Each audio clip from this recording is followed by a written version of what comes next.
여러분 안녕하십니까? 중국 소식을 발빠르게 전하는 팅동입니다. 우리 대표팀이 후반 추가 시간 통안의 동점골을 허용하며 아쉽게 승리를 놓쳤습니다. 홍명보 감독이 이끄는 대한민국 남자축구 대표팀이 10일 오전 10시 30분 미국 테네시주 내슈빌의 GOD 스파크에서 열린 멕시코와의 원정평가전에서 손흥민 선수와 오영규 선수의 골에도 후반 추가 시간 동점골을 허용하며 2대2로 비겼습니다. 전반전에 선제골을 허용하며 0대1로 뒤진 채 전반전을 마친 우리 대표팀은 후반 시작과 동시에 손흥민 선수를 투입하며 분위기 반전을 이뤄냈는데요. 후반 20분 손흥민 선수의 벼락같은 동점골에 이어 후반 30분 오영규 선수의 날카로운 역전골이 터지면서 한국이 멕시코를 이기나 했지만 후반 추가 시간 실점하며 아쉽게 무승부로 경기를 마무리했습니다. 이번에도 역시 월드컵 본선 진출에 실패하며 볼거리가 사실상 없어진 중국은 대신 한국 대표팀의 평가전에 큰 관심을 보였습니다. 특히 손흥민 선수가 교체 투입 직후 강력한 발리슛으로 골망을 흔들자 중국 스포츠 매체 지오바는 약발이 없다. 손흥민 왼발 발리슛으로 철벽 골키퍼 뚫었다라는 제목의 기사를 통해 실시간으로 득점 소식을 알렸고 경기 종료 후에는 친선 경기 한국 2대2 멕시코 손흥민 왼발 발리슛으로 골 산티아고 히메네스 94분 동점골로 동점이라는 제목으로 결과를 정리하며 손흥민 선수의 임팩트 있는 활약상과 멕시코의 극적인 동점골 소식을 함께 다뤘습니다. 한편 지난 멕시코전에 1군을 기용하고도 끝내 0대0 무승부에 그쳤던 일본 대표팀이 이번에는 미국을 상대로 2군을 내세웠다가 0대2로 완패를 당했습니다. 일본 축구 대표팀이 10일 미국 오하이주 콜럼버스의 오어닷컴 필드에서 열린 두 번째 A매치 평가전에서 우리 대표팀이 2대0으로 제압했던 미국에 0대2로 패했습니다. 미국은 한국전 패배를 일본에게라도 서력하겠다는 듯 맹공격을 퍼부었고 일본은 이에 제대로 대응하지 못한 채 9월 A매치 두 경기에서 단 한 골도 기록하지 못하고 돌아가게 됐습니다. 이번 A매치가 한국과 일본이 같은 무대에서 동일한 상대와 경기를 치른 만큼 이번 결과를 두고 중국 축구 팬들 사이에서는 양국 축구를 비교하는 목소리가 이어지고 있는데요. 오늘 한국의 평가전을 지켜본 중국 축구 팬들은 과연 어떤 반응을 보였을까요? 그럼 계속해서 중국 누리꾼들의 생생한 댓글 반응 함께 보시겠습니다. 구독, 좋아요 부탁드리겠습니다. 이 발리슛은 파워가 엄청나서 보는 맛이 미쳤네. 손흥민은 진정한 아시아 넘버원 형님이야. 넘버원 형씨가 아니라. 소냥 세리아로 와서 저를 띄워주세요. 지금 폼이라면 세리아에서 그냥 씹어먹을 수 있습니다. 파워가 정말 미쳤네. 소냥이 계속 프리미어리그에서 뛴다면 중위권 팀에서 주전으로 뛰는 건 식은 죽 먹기일 거야. 이 슈팅이 얼굴에 맞으면 큰일 나겠다. 멕시코 수비수가 손흥민을 놓치다니 그것도 참 재능이네. 일본 팀은 공격수가 부족한데 손흥민이 만약 일본에 가면 일본은 월드컵 8강 진출이 가능할 거야. 아쉽다. 만약 한국이 이겼으면 일본 체면이 말이 아니었을 텐데. 한국은 미국, 멕시코 상대로 1승 1무 무패인데 일본은 미국, 멕시코 상대로 1패 1무 무승이야. 일본이 이번에 진 이유는 18군이라고 하는 거 아니야? 비록 막판 동점골을 내줬지만 한국은 두 경기 평가전에서 일본보다 훨씬 잘했어. 연계 플레이가 정말 매끄럽더라.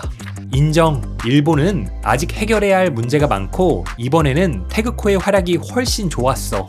현재 해결해야 할 문제는 바로 모리아스 감독이야. 전혀 조직력이나 전술이 없어. 반면 한국은 홍명보가 감독으로 바뀐 뒤 월드컵 예선 때보다 훨씬 나아 보여. 한국과 일본이 한판 붙는다면 한국이 이길 가능성이 커.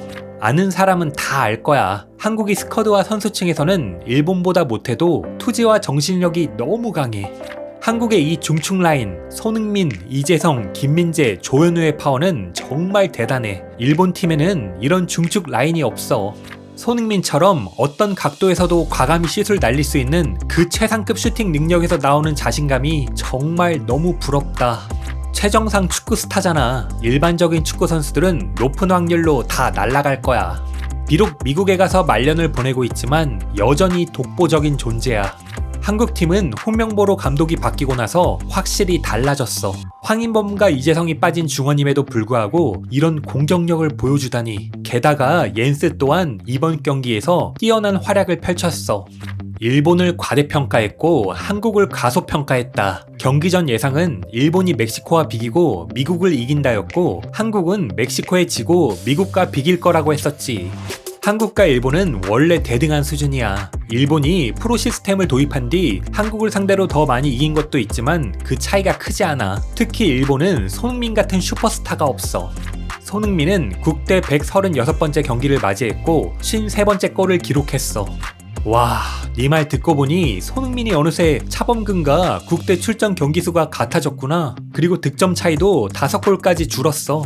손흥민, 차범근, 홍명보가 국가대표 136번째 경기 출전으로 공동 1위를 기록 중이야. 다음 경기에서 손흥민이 137번째 출전을 하게 되면 최다 출전 기록 1위야. 한국 대박이다. 한국은 후보가 많이 나왔음에도 불구하고 정신력과 의지가 정말 감탄스러웠어. 마지막 1분에 손영이 거의 결승골을 넣을 뻔했는데 아쉽더라. 보니까 한국과 일본은 멕시코와 마찬가지로 16강 정도에서 머무는 수준이네. 일본이 우승을 바라는 건 오버하는 거네. 우승? 최순위 목표는 먼저 8강 진출을 노리는 거 아니야? 한국과 멕시코 경기 정말 재밌게 봤어. 중국 국대는 장난치냐? 걔네가 하는 거랑 우리가 하는 거는 아예 다른 스포츠나 마찬가지야. 한국의 이번 평가전 실력이 엄청나더라. 한국과 일본은 벌써 축구를 수출하기 시작했고 유럽과 북미 팀들 모두 초청하고 있어. 그런데 우리는 초청해서 받아들이는 것조차 제대로 못하고 있으니 이른바 축구 부흥이라는 건 아직 이론에만 머물러 있는 셈이야. 위기를 모면했네. 평가전도 이렇게 강하다니. 한국 잘하더라. 경기 내용에서는 멕시코가 우위에 있지만 기회를 살리는 능력은 한국이 더 강했어. 한국은 이미 세계 강호들과 대등하게 싸울 수 있어. 반면 우리 중국 국대는 아직 동남아 소국들과도 죽기 살기로 경기를 하고 있지. 한국 잘하더라. 손흥민은 여전히 최고의 기량을 보여주고 있어. 중국 국대를 생각하니 손흥민은 약발이 없어. 정말 대단해. 멕시코 축구 팬들마저 박수를 보내더라. 손축구왕이 확실히 실력으로 존경을 받는다는 뜻이야. 두 팀 수준은 거의 비슷하지만 전체적으로 멕시코가 약간 더 우위에 있어. 그러나 손흥민은 경기장에서 최고의 스타이고 실력과 명성 모두 뛰어나. 멕시코 팬들과 선수들도 아시아 축구왕으로서 손흥민을 인정한 셈이야. 손흥민은 커리어 말기에도 여전히 아시아 넘버원이야. 세계 최정상 슈팅 기술. 중국 국대는 언제쯤 이런 수준의 선수가 나올 수 있을까? 나와서 우리 중국 팬들도 함께 신나서 즐길 수 있을 텐데 한국 축구 팬들 좀 봐봐라. 중국 국대에 손흥민 같은 선수가 나온다면 무조건 메시, 호날두처럼 떠받들이지. 패스 전개 후 측면에서 탈압박 후 크로스, 이후 헤딩 연결, 그리고 발리 슈팅까지 일사천리다. 우리는 단지 손흥민 하나만 부족한 게 아니야. 손흥민은 정말 강해. 측면에서 플레이하는 선수는 누구야? 좀 잘하는데? 볼 트래핑도 없이 넣었다고? 확실히 대단해. 일본 축구는 손흥민한테 잘 배워라. 손영은 정말 양발 괴물이야. 아시아 최고의 선수. 중국 국대는 언제쯤 이런 선수가 나올 수 있을지 모르겠네. 한국의 연속적인 연계 플레이를 좀 봐봐라. 개인기, 전술적 움직임, 선수들의 경기 상황 판단 능력까지. 우리 중국 대표팀은 모든 면에서 아주 크게 뒤처져 있다. 한국의 연계 플레이를 봐라. 패스 후에도 계속 움직이는데 우리 선수들은 움직이는 것조차 제대로 못한다. 멋지다. 골 넣는 이 순간 너무 시원한데? 만약 국대가 이 상황이었으면 가래침 뱉고 엄지를 치켜 세우고 나서 박수를 쳤겠지. 전부 주전으로 나온다면 한국이 여전히 일본보다 우위에 있어. 지난 몇 년간 양팀 모두 전부 주전으로 맞붙은 적이 없어서 실제 실력을 제대로 반영하지 못했어. 아시아 패권자 한국. 홍명보가 월드컵에서 빨리 집에 오고 싶다면 반드시 백패스 마스터 박용우를 써야 한다. 수비형 미드필더가 오직 백패스만 하고 눈으로만 수비하고 후방에서 산책만 하는 건 처음 봤다. 결국은 파트너와 김민재를 지치게 하고 계속 뒤처리를 하게 만든다.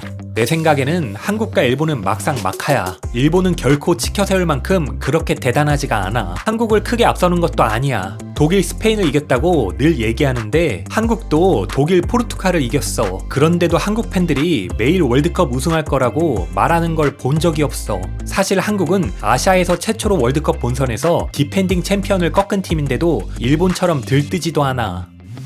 오늘의 팅동TV는 여기까지입니다. 가짜뉴스가 아닌 팩트만을 전달드리는 팅동TV를 구독과 좋아요로 응원 부탁드리겠습니다. 감사합니다.